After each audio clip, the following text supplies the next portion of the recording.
मा चिंतामपि नाशयः दर्शनं तप्यलोकस्य सर्वथा घहरं परम्। भो भो साधु क्षणम तिष्ठ। आवाज लगाई, हे साधु रुकिए। जैसे ही स्त्री ने आवाज लगाई नारद जी रुक गए। माँ चिंतामपि नाशयः, रो रही है। नारद जी पूछते, देवी रो कौन हो? बहुधा तप्य वाक्येन दुख शांतिर्भिसंसति। नारद जी बहुत समझाते बुझाते, देवी रोना नहीं चाहिए। और परिचय पूछा, कौन हो तुम? काशी त्वं कामिमोचेम नार्या का पदलोचना वद देवी सविस्तारं यस्य सो यस्य दुःखस्य कारणम्। कहा, हे देवी अपने दुख का कारण बताइए। कौन हो तुम? नार्या का पद्मलोचना, या संसारिक कोई नारी हो, लेकिन तुम्हारी सुंदरता और कांति ये कह रही कि तुम इस मृत लोक की तो नहीं हो। कहां से आई हो? देवलोक से आई हो। कौन हो? अपना परिचय बताया। अहम भक्तिरिति ख्याति इमो में तन्मो मतो ज्ञान वैराग्य नामानो काल योगे नजर जरह। मैं भक्ति हूं। जैसे ही नारद जी ने सुना ये भक्ति है, गदगद हो गए, नाचने लगे। धन्य है वृंदावन। और आई कहां से हो? तो भक्ति कहती, उत्पन्ना द्रविड़ीशा वृद्धिम कर्णाटके गता कवचिन महाराष्ट्रे गुर्जरे जीर्णतां गतः वृंदावनं पुनः प्राप्य नवीने स्वरूपिणं जाताहं युवती सम्यक् प्रेष्ठरूपा तु साम्प्रतं। कहा, देवी जी, नारद जी उत्पन्ना द्रविड़ेशा। हे नारद जी, मैं द्रविड़ देश दक्षिण भारत में प्रकट भई। उत्पन्ना द्रविड़ेशा, जन्म कहाँ हुआ? दक्षिण भारत। वृद्धिम कर्नाटके गता, कर्नाटक में कहीं कहीं पली बड़ी मेरा विकास हुआ। कवचिन्न महाराष्ट्रे, कहीं कहीं महाराष्ट्र में पूजी गई, पली बली। गुर्जरे जीर्णतां गतः, लेकिन जैसे ही मैं गुजरात आई तो गुजरात में अधर्मियों का इस प्रकार सम्राट था कि मैं जर्जर हो गई। गुर्जरे जीर्णतां गतः, गुजरात में जर्जर अवस्था में चली गई, एकदम जर्जर हो गई, कुछ बचा। फिर मैंने सोचा कि अगर यहाँ रही तो मर जाऊंगी, तो भागी वृंदावन। और जैसे ही वृंदावन आई तो वृंदावन पुनः प्राप्यम नवीनेव स्वरूपिणम। जैसे ही वृंदावन का स्पर्श हुआ तो हे नारद जी, मैं तो जवान हो गई, 18 वर्ष की हो गई, लेकिन मेरे 2 बेटे हैं। ये जो वृद्ध पुरुष दिख रहे हैं ये मेरे बेटे हैं, ज्ञान और वैराग्य। और वृंदावन में ये दोनों बूढ़े हो गए। काल योगे न जर्जरो। क्यों? क्योंकि वृंदावन में कोई ज्ञान को पूछता नहीं। आप लोग क्या करते हैं? आप लोग भगवान की क्या करते हैं? पूजा करते हैं। वृंदावन में कोई कहे कि पूजा होती है तो बिल्कुल नहीं होती। वृंदावन में सेवा होती है, पूजा नहीं होती। पूजा और सेवा में अंतर है। पूजा जो है कोई भी व्यक्ति कर सकता है, दुनिया का कोई भी पूजा कर। मैंने वैसे भी लोगों को देखा है जो माँ बाप को एक दिन शुद्ध से बोलते नहीं, प्रेम से माँ बाप से बोलते नहीं, वो भी फादर्स डे और मदर्स डे के दिन फेसबुक पे आई लव यू पापा और मम्मी लिख देते हैं। पिताजी जब मर जाते हैं तो बड़ा सा फोटो लगा कर गजरे वाला हार लगा कर यूं अगरबत्ती दिखा रहा है। तो पूजा, पिता की पूजा कोई भी कर सकता है, लेकिन सुपुत्र वो है जो बाप की सेवा करे, पूजा ना करे। बाप को अगरबत्ती दिखाए या न दिखाए, लेकिन नित्य बाप के चरण में बैठकर उनका चरण सेवा करे, वो पुत्र नहीं, वो सुपुत्र है। ऐसे को पिता बहुत प्रेम करता है। तो संसार में पूजा होती है, लेकिन वृंदावन में सेवा होती है। और इसीलिए इस सेवा का क्या है, कैसा व्रज है हमारा। वृंदावन में भक्ति नाचती है, क्यों?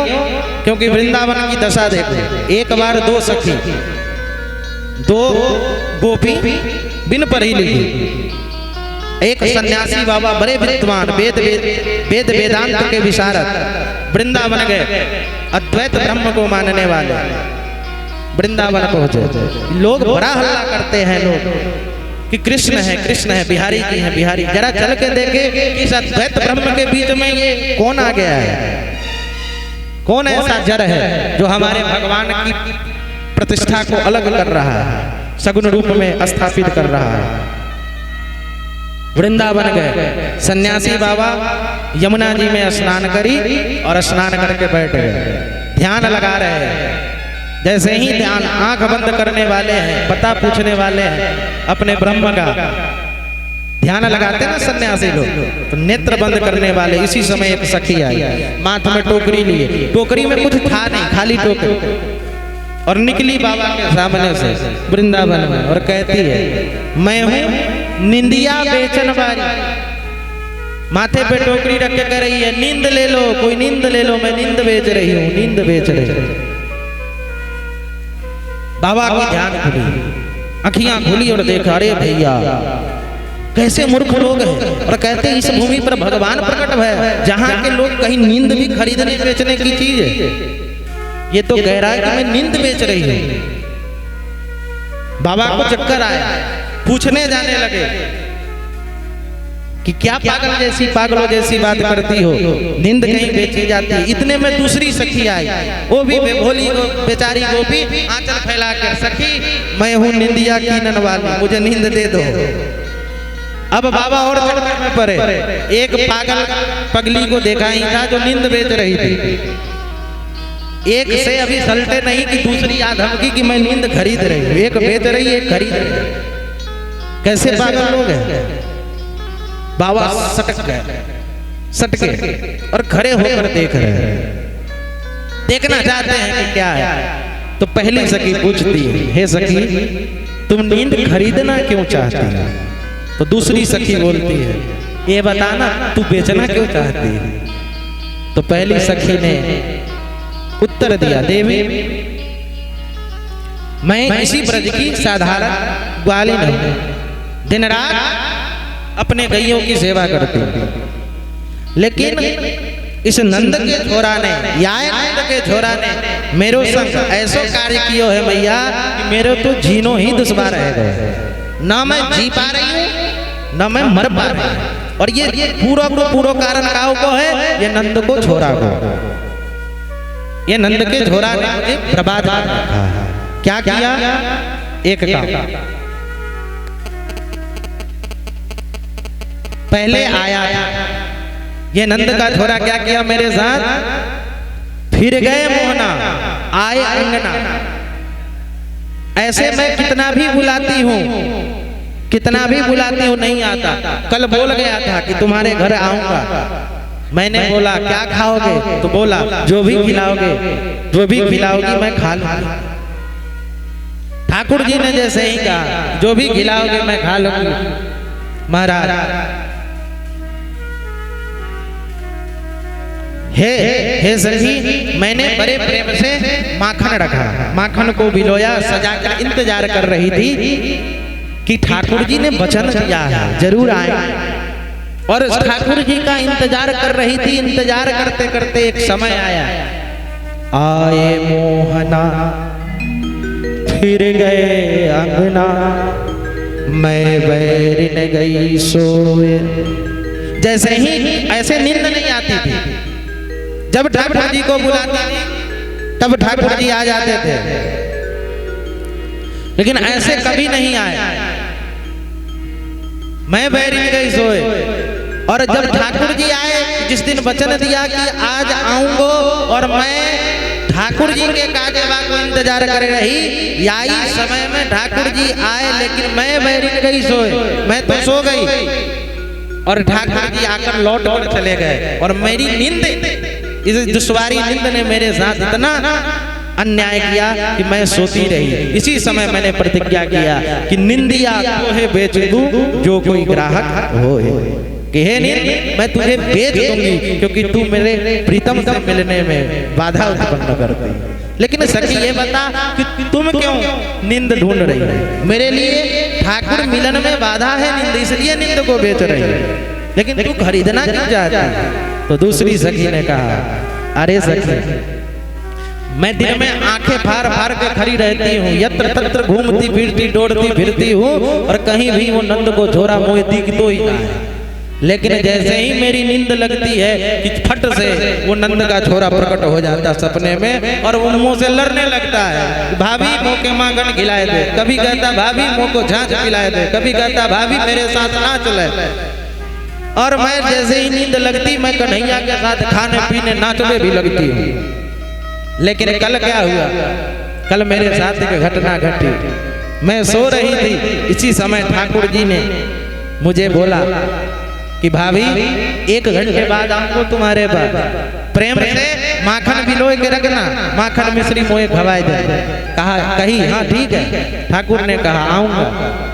और हे देवी मैं सो रही थी, बहन मैं सो रही थी, ठाकुर जी भी आए, हाथ में मैं माखन उठाई, और जैसे ही ठाकुर जी के मुख में देने वाली थी, इसी समय हमारी सासू माँ आ गई और जोर की डांट लगाई, अरे कल मुही अभी तक सो रही है। जैसे ही डांट लगाई कि निंदिया खुल गई, और निंदिया खुली सो गोविंद भग गए। इसलिए ठाकुर से बिछो हो जाने के कारण तुम्हारी नींद बेच देना, तुझे जागना जरूरी है, और ठाकुर से मिलने के लिए मुझे सोना जरूरी है। इसलिए हे सखी तुम मुझे नींद दे दो, मुझे नींद में जगना जरूरी नहीं। कभी कभी लोग हमसे पूछते हैं कि शास्त्रोक्त नियम है कि ब्रह्म मुहूर्त में जगो, हम जगते हैं। अब घर पे हो या कभी गांव में, तुलसी बाबा पहले कह गए तुलसी तहाँ न जाइए जहाँ जन्म को गाओ। क्यों? कितना भी नियम करा रखो गाँव में आकर टूट ही जाता है। कभी कभी बीच में मतलब 15 दिन के लिए गांव जब रुका ठहरा, तो स्थिति ये हो गई कि मैं सुबह 4 बजे स्नान करके कंप्लीट होने वाला आदमी 7 बजे तक सोया ही रहता। क्यों? जब जगने जाता है एक पकड़ के सोना, थोड़ी देर सोना, सब दिन तो जगता ही है। लो भयो मेरा अब ब्रह्म मुहूर्ते सा निद्रा सर्व पुण्या विसंतति। ब्रह्म मुहूर्त में जो निद्रा, जो सोता है, वो अपने किए कराए सारे पुण्यों का नाश कर लेता है, इसलिए कभी सोना नहीं चाहिए। लेकिन यहाँ तो वृंदावन की उपासना में कह रहा, सखी कह रही है मुझे सोना जरूरी है। क्यों जरूरी है? कहा संत कहते हैं कि अगर आपको जगने में, ब्रह्म मुहूर्त में जगह नहीं जगेंगे तो अपराध होगा। तो बड़े बाबा सरकार कहते थे कि ब्रह्म मुहूर्त में किसको जागना चाहिए? ब्रह्म मुहूर्त में उसको जागना चाहिए जो रात में भैंसे की तरह सोया है। तो कोई आदमी सुबह नहीं जगता, तो एक जैसे मेरी प्रवृत्ति थी, ये संतों की कृपा से होता। मैं भी पहले ऐसा ही था। जब कोई मेरे सामने में देर से उठता तो भक्ति नहीं थी, ज्ञान का अहंकार हो गया था कि मैं जान गया। सच्ची बात, अहंकार हो गया तो मैं भी लोगों को फटकार देता। क्या दिन में सुबह में सोते रहता, दिमाग नहीं है। तो बड़े बाबा मेरे बड़े सहज थे, कहते बेटा अभी समझ में नहीं आएगा, जिस दिन ठाकुर जी चोट मारेंगे ना समझ में आएगा।